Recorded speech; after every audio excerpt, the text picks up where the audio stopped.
Welcome to மீனாவின் கைமணம். இன்றைக்கி lunch menu சூடான சாதமும் கொஞ்சம் துவரம் பருப்பு வறுத்து 2 பட்டை வத்தல் 2 பூண்டு 2 பல் பூண்டு கொஞ்சம் உப்பு தேவைக்கேற்ப போட்டு நான் துவையல் மாதிரி தான் அரைச்சிருந்தேன். கொஞ்சம் சின்ன வெங்காயம் பூண்டு வெங்காயம்லாம் போட்டு ஒரு கத்திரிக்காய் இருந்துச்சு, அதுவும் முருங்கைக்காய்லாம் போட்டு ஒரு குழம்பு மாதிரி வச்சுருந்தேன்.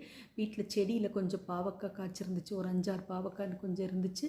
அது குழந்தைங்களுக்கு சரி குழம்பு வைக்கலான்னு பார்த்தா குழந்தைங்க சிப்ஸ் மாதிரி கேட்டாங்க. குழந்தைங்களுக்கு போட்டு கொடுத்தோம். தயிர் சாதம் வச்சு இந்த சிப்ஸ் வச்சு சாப்பிட்டாங்க. எங்கள் வீட்டில் சூடான சாதம் அந்த கத்திரிக்காய் முருங்கைக்காய் வெள்ளைப்பூடெல்லாம் போட்டு புளிக்குழம்புக்கும் துவையலுக்கும் சூப்பராக இருந்துச்சு. இந்த மாதிரி ஒரு தடவை ட்ரை பண்ணி பாருங்கள். தயிர் சாதத்துக்கு இந்த பாவக்காய் சிப்ஸு, ஏற்கனவே பாவக்காய் சிப்ஸ் ஒரு வீடியோ போட்டிருக்கேன். ஈவினிங் ஸ்நாக்ஸுக்கு முறுமுறுன்னு அது நல்லா இருந்துச்சு. இப்போயும் கொஞ்சமாக 2 ஸ்பூன் கடலை மாவு 1 ஸ்பூன் அரிசி மாவு போட்டு நான் இந்த மாதிரி தான் பண்ணியிருந்தேன், பொரிச்சிருந்தேன். கூட பழம் இருந்துச்சு, குழந்தைங்க எடுத்துக்கிட்டாங்க. ஈவினிங் ஸ்நாக்ஸுக்கு கொஞ்சம் கருப்பு சுண்டலும் அவிச்சிருந்தேன், தாளித்து வச்சுருந்தேன். இந்த வீடியோ பிடிச்சா லைக் பண்ணுங்கள், ஷேர் பண்ணுங்கள், சப்ஸ்கிரைப் பண்ணுங்கள். மறக்காமல் மீனாவின் கைமணத்தை கொஞ்சம் ஹைப் பண்ணிவிட்டு லைக் பண்ணிவிட்டு என்கரேஜ் பண்ணுங்கள். தேங்க்ஸ் ஃபார் வாட்சிங்.